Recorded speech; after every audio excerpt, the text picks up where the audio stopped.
So I just got back from the Australian Open and have so many cool experiences to share with you. Not only did I go with a ground pass, but I also did a day on Rod Laver with hospitality. And even cooler, I had a couple of days with player accreditation. And so I'm going to show you all of those experiences and how they differed. I also visited some really cool places on my journey to Melbourne. So stay tuned, as this video is going to have something for everybody. Let's get into it.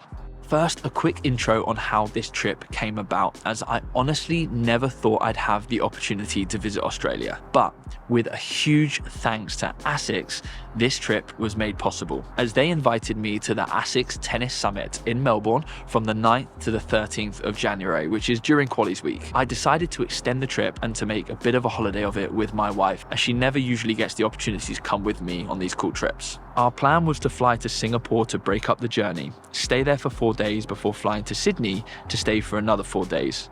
After that, we travelled to Melbourne for the summit to stay another 6 days for the Australian Open. Our flight stopover options from the UK were Dubai, China and Singapore, and we were so happy with our choice, as Singapore was incredible. Even if you only have the opportunity to stop for a few hours, it's still a cool place, as the airport itself has got to be the best in the world. Changi Airport has tons to do, including this incredible waterfall in the center of a huge shopping mall. It has cinema screens, a trampoline park, butterfly garden, and more. But if you get the chance to extend, I would recommend it, as Singapore itself was beautiful and has tons to do. My top recommendations, if you get a chance to go, are the Botanic Gardens. We went for half a day, but you could spend the whole day there, as it's huge. The Super Tree Grove was pretty cool, and we had lunch at the top of the iconic Marina Bay Sands Hotel for panoramic views of the bay and the city. We stayed till the evening, as there's a cool light show, and we're fortunate enough to be there for New Year's for the fireworks display, which was a bit crazy. Singapore is really humid, and although it was around 25 to 30 degrees Celsius, it felt a lot hotter. There were so many food options, and it was incredible and super cheap. We went to a few of the hawker markets where you can buy a Michelin star meal for $5, which is £3 British. Their transport system is great. The tube is super easy, quick and cheap. We paid around £7 for 4 days of travel around the city, and we used it a lot. So like I said, if you're heading to Australia and you have the chance to stop off in Singapore, it's a must do. Next up, we flew to Sydney. Our highlights here were taking a day trip to Manly on the ferry. This was a beautiful place with stunning beaches and nature walks. We also took the train to the Blue Mountains for another stunning hike. It's about 2 hours away, but well worth it. For the rest of our time in Sydney, we spent most of it around the harbour, as again, there's lots to do there. Lots of nice restaurants and bars, and we finished our trip with a night at the opera, which was a bucket list item. After Sydney, it was time to travel to Melbourne, and rather than taking a flight, we decided to hire a car, which was quite funny, because as a Brit, when you look at the map of Australia, the distance between Sydney and Melbourne looks like about a 30-minute drive, when in fact it was 11 hours. But we spread this across 2 days, staying a night in Canberra in the middle of it. Hiring a car wasn't cheap, but we later learned that because we picked it up from the airport, they charge 45% extra for airport taxes. So if we were to do it again, we'd probably get a taxi to the nearest car hire centre to pick it up from there. But the choice to drive instead of flying was the best choice we could have made, as we saw so many cool places. On our route to Canberra, we stopped off in a few small villages along the coast, including Wollongong, Kiama and Berry. And after our night in Canberra, we headed more through the countryside to Melbourne. This was a long stint and pretty tiring, as there was not much to see on this leg. However, we were looking out for kangaroos, which we managed to see a few in the distance. But one incredible stop off, if you make this route as well, was Fitzroy Falls. We just happened to see a road sign for it, and we decided to stop off for a toilet break, and this was the view that we found. The only thing we would change is probably adding another day to this road trip, as there were lots of cool places that we stopped off for very quickly, which we could have spent hours in. Anyway, finally we made it to Melbourne for the Asics Summit, and I have to say they went above and beyond. We were staying in the stunning Park Hyatt Hotel and was greeted with a kit bag filled with the Melbourne collection and the new Gel Res 10s, which you can find my thoughts on those in my review video in the video description. The summit was mainly about Asics' new shoe and apparel line, but was also an opportunity to get on court with some friends and pro tennis players.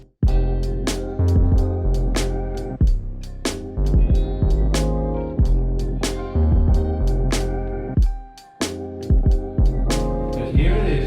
Gel resolution 10.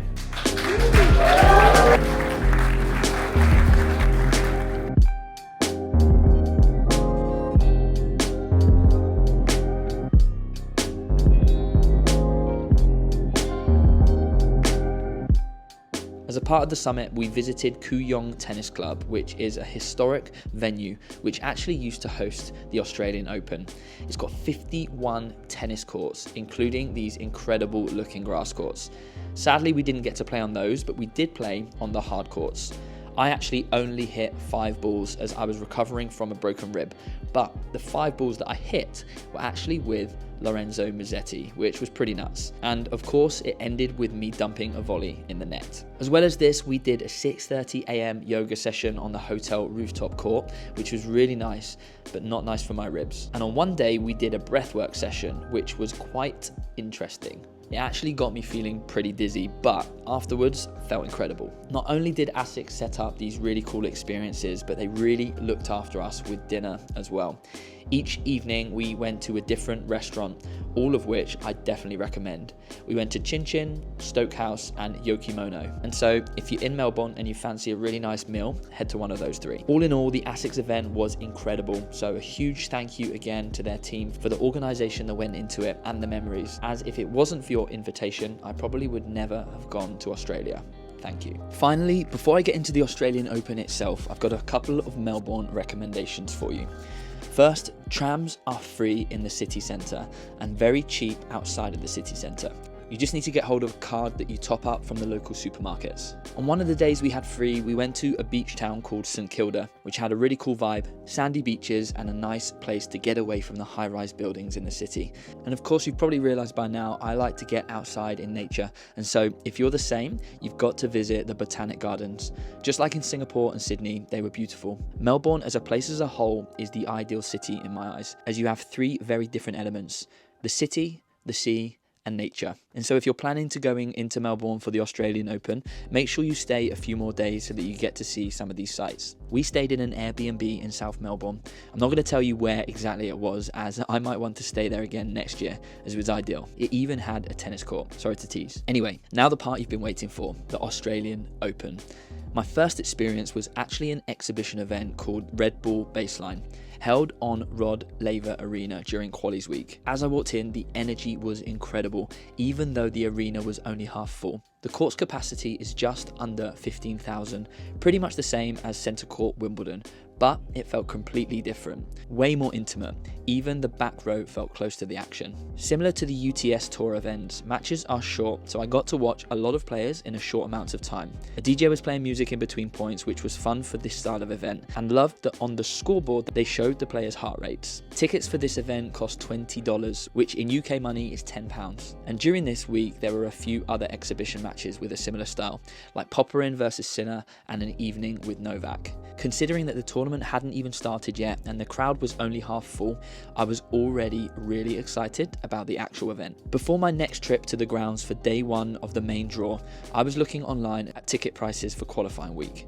You can buy them for just 15 Aussie dollars or £7.50, which is crazy.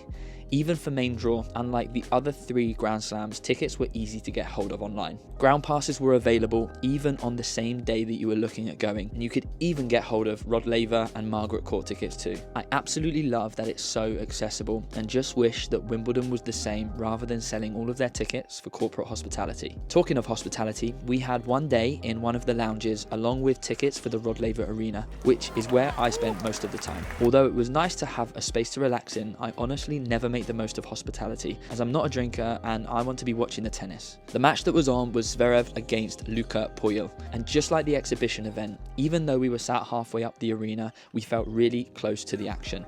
And so if you ever have the opportunity to get a seat on Rod Laver Arena, do it. It was amazing. Zverev was impressive. He hit such a heavy ball, his backhand is class, and his serve was hitting the spots. Now, before I tell you about my highlight of the Australian Open with player accreditation, I wanted to share with you what it was like using a ground pass. As I mentioned, these were so easy to get hold of. So on the first Friday of main draw, I went online in the morning, bought a ticket for £45 about 30 minutes before the gates opened, and headed over to the grounds. I queued for about 20 minutes just for bag checks, and then I was in for the day. Roaming around the site, on the outdoor courts were mainly practice sessions and doubles matches, but with a ground pass you can also visit show courts John Cain, Kia Arena and 1573. If you want to go on those bigger courts, you just need to queue at one of the gates to get in. The cool thing was, if you decide to leave for the toilet or food, they give you a ticket which saves your seat for 30 minutes, something that I think all events should do. One piece of advice when it comes to choosing a court and where to sit is to choose the shaded half of the court, as the sun was very hot and there's usually one side of the court in direct sunlight and the other side in shade. However, if you're only popping onto the court for a few games, go to the sunny side as you won't have to queue.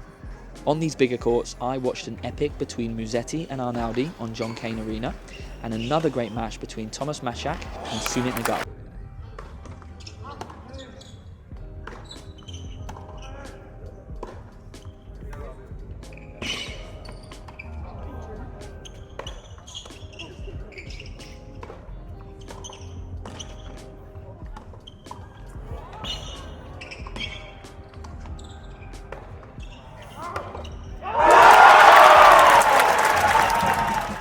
But I spent most of my time watching practice sessions. In the mornings, a lot of the courts had practice sessions booked on, and there are dedicated practice courts that are quite hidden away. Courts 18 to 23 are the perfect spot to watch your favourite players up close. I used the Aussie Open app to look at the practice schedule and to plan where to go and when. And honestly, I was amazed at how quiet the courts were. I was always able to get front row. On the Friday, there was a record number of spectators, over 97,000, but it really didn't feel like it. The rest of the grounds were really spread out. There are tons of food stalls with a vast array of options. Water taps everywhere to fill up your bottles, cooling sprays, sun cream stations, and a festival-like area to chill out, eat, drink, and listen to live music or a DJ set. There's also tons to do for kids, with table tennis tables and swing ball everywhere, as well as activations going on every day. It really is such an incredible day out, even if you're not going for the tennis. The vibe on all of the courts, even for the lesser known players, was electric, but if you were on court whilst an Australian was playing, it was another level. Anyway, as I mentioned, the highlight of my Australian Open experience was when my friends Ben and Sonne invited me to spend the day with them. Sonne is now 85 in the world, after an amazing year climbing the rankings.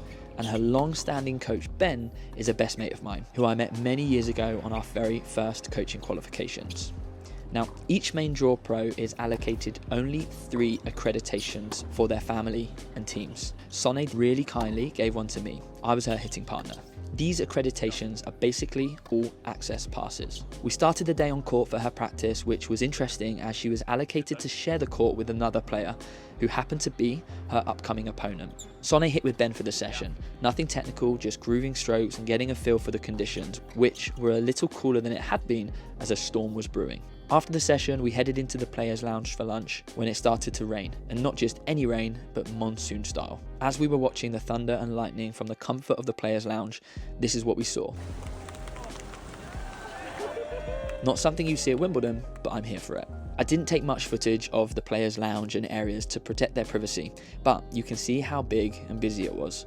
It was pretty surreal to casually walk past Alcaraz, Shelton, and tons others. For me though, it was a really cool opportunity to chat with a few tour coaches that had seen my videos. What you may or may not know is that the players' areas all link to an underground system underneath the Australian Open grounds, connecting the show courts to the players' gym, lounge, stringing room, and transport services. I actually got the opportunity to head down to the Yonex stringing room and chat with some of the stringers about some funny stories they had working with the players. But you can imagine how helpful this underground system was for the players, allowing them to move around the site without being bombarded. However, if you are playing on an outdoor court, this is what it looked like from on feet. Later on, after hours of rain delays, Sonne eventually played against Jessica Buzas Minero on court 5, a strong Spanish player ranked around 50 in the world. After a dominant start from her opponent, Sonne went 6-1, 4-1 down, but fought hard and started to find her way back into the game, taking it to a tiebreak in the second, but unfortunately, eventually being defeated. It was so great to be courtside, hearing Ben's advice throughout the match, and seeing Sonne finding her game. When you're emotionally invested in a match like this, it has a completely different feel. I can't thank Ben and Sonne enough for allowing me into their experience, and I urge you to follow their journey as they're an incredible team. So as you can probably tell, I've had the most incredible time out here in Melbourne, and I'm fortunate to say that I've been to all 4 of the Grand Slams now, which I honestly never thought I'd have the opportunity to do. But I'm now in a position where I can make a video ranking the 4 Grand Slams. So if you'd be interested in that, let me know in the comments below. I'm not going to tell you right now which is my favorite, but this video may be a bit of a clue. Anyway, big thanks for watching all the way through to the end of the video. Hope you enjoyed it, and I look forward to seeing you in the next one. Take care.